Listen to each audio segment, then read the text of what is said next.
నమస్తే. శ్రీ గురుభ్యో నమః. శ్రీమాత్రే నమః. శ్రీమాతా శ్రీ మహారాజ్ఞి శ్రీమత్ సింహాసనేశ్వరి చిదగ్నికుండ సంభూత దేవకార్య సమర్జిత ఉచ్యద్భాను సహస్రాభ చతుర్భావ సమన్విత రాగస్వరూపాషాఢ్య క్రోధాకారాంక్షోజ్వల శ్రీమాత్రే నమః. మనకి తప్పనిసరిగా గ్రహాలు అనేటువంటివి చలనంలోనే ఉంటాయి కాబట్టి గ్రహ మార్పు జరుగుతూనే ఉంటుంది. కొన్ని గ్రహాలు తొందరగా మారుతూ ఉంటాయి, కొన్ని గ్రహాలు చాలా నెమ్మదిగా మారుతూ ఉంటాయి, కొన్ని గ్రహాలు మధ్యమంగా మారుతూ ఉంటాయి. అలాంటి గ్రహాల్లో కుజుడు 45 రోజులకు ఒక్కసారి ఒక రాశి నుండి ఇంకో రాశిలోకి మారుతూ ఉంటాడు. మరి కుజుడు మారినప్పుడు ఇబ్బందులు ఉంటాయా, లాభాలు జరుగుతాయా అంటే ద్వాదశ రాశుల్లో కొన్ని రాశులకి మంచిది జరగడం, కొన్ని రాశులకి ఇబ్బంది కలగడం అనేటువంటిది సహజ సిద్ధం. ఏ రాశి ఏ గ్రహం ఎటు జరిగినా కూడా కొన్ని రాశులకు మంచి, కొన్ని రాశులకు చెడు, కొన్ని రాశులకు మధ్యమంగా ఉండడం అనేటువంటిది ముఖ్యమైనటువంటిది.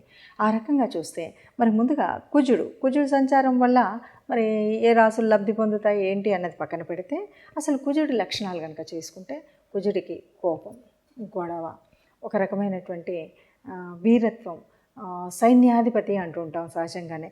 ఆ లక్షణాలన్నీ ఉంటాయి. కుజుడు బాగుంటే ఇవన్నీ బాగుంటాయి, మంచి ఉద్యోగాలు సైన్యంలో ఇట్లా ఉంటాయి. అలా కాకుండా ఉంటే కొన్ని యాక్సిడెంట్స్ ఇలాంటివన్నీ జరిగేటువంటి పరిస్థితి ఉంటుంది.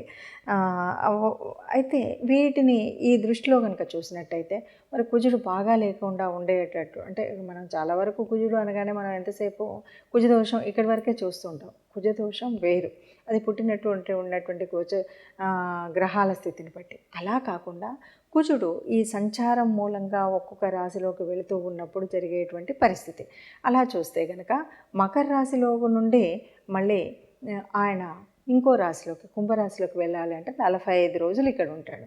ఈ 45 రోజుల కాలంలో మిగతా గ్రహాల వారికి, మిగతా రాశుల వారికి ఎలా ఉంటుంది అన్నది మనం చెప్పుకునేటువంటి ప్రయత్నం చేద్దాం. అయితే ఒకటి, కుజుడు బాగున్నప్పుడు భూముల విషయంలో వీటిలో బాగా కలిసి వస్తుంది అంటారు. రియల్ ఎస్టేట్ విషయాల్లో బాగా వస్తుంది. ఒకవేళ యోగించకపోతే, ఒకవేళ బాగా లేకపోతే వీటి వల్ల నష్టం వస్తుంది.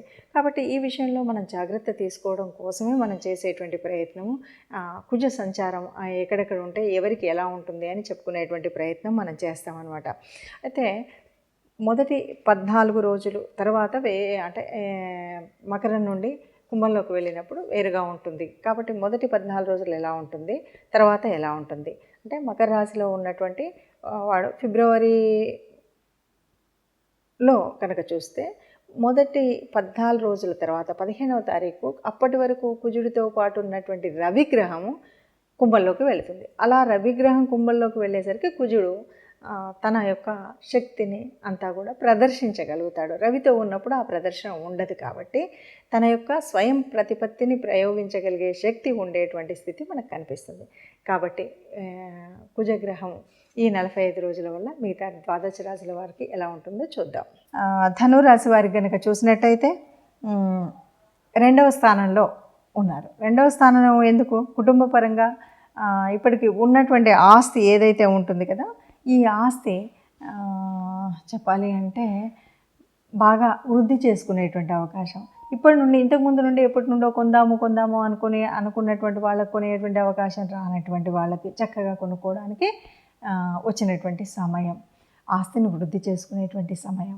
ఇల్లు కానీ, వాకిలి కానీ, వాహనాలు కూడా, వాహనాలు ఎప్పటి నుండో కొనుక్కుందాం అనుకునేటువంటి వారికి వాహనం కొనుక్కునేటువంటి చక్కటి అనుకూలమైనటువంటి సమయం ఏది అంటే కుజుడు ఈ 45 రోజులు ఉన్నటువంటి పరిస్థితుల్లో మకర రాశిలో ఉన్న ఈ సమయంలో చక్కగా మనం అనుకున్నట్టుగా కొనుక్కోవచ్చు వాహనాలు కానీ, అలాగే ఆస్తుల్ని పెంపొందించుకోవచ్చు.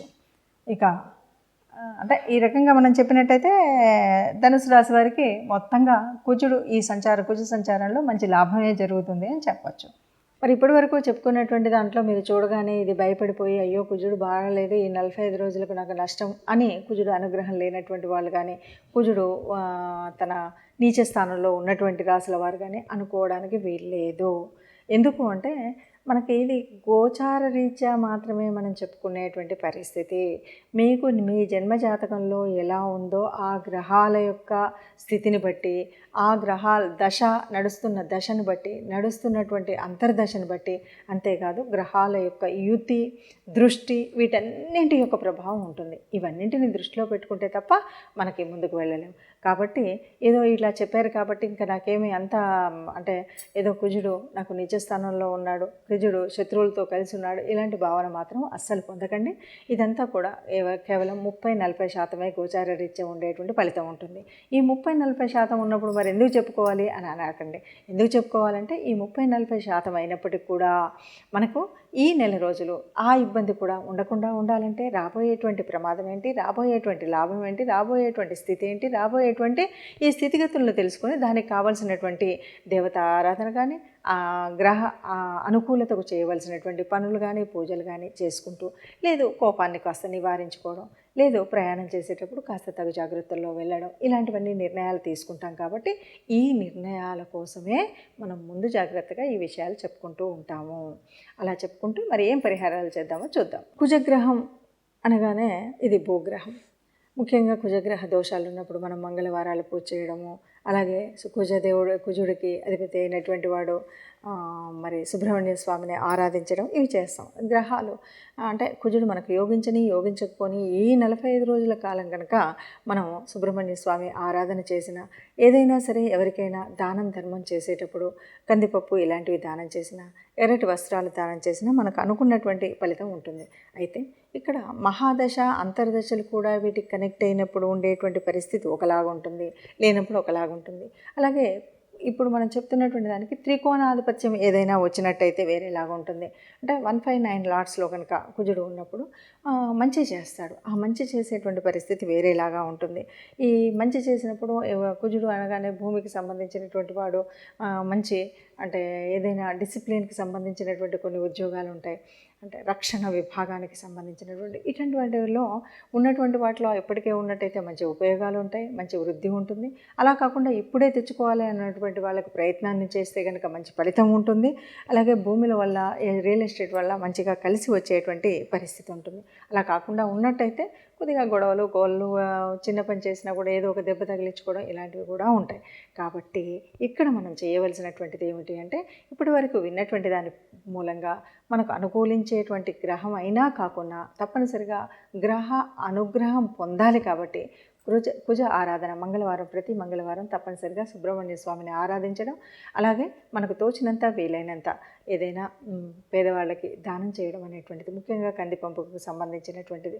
అది కాదు ఇదేది కాలేదు అంటే కనీసం మనం గోశాలకు వెళ్ళి గోశాలలో గోమాతకి గోగ్రాసం ఇవ్వడం లాంటివి చేసినట్టయితే మనకు ఈ గ్రహం వల్ల వచ్చేటువంటి అననుకూలత ఏదైనా ఉంటే పోతుంది. శుభంగా అనుకూలత వల్ల వచ్చేటువంటి శుభ ఫలితాలు మాత్రమే వస్తాయి. ఇది దృష్టిలో పెట్టుకొని అందరం కూడా ఈ కుజ అనుగ్రహం పొందడం కోసం ప్రయత్నం చేద్దాం. నమస్తే.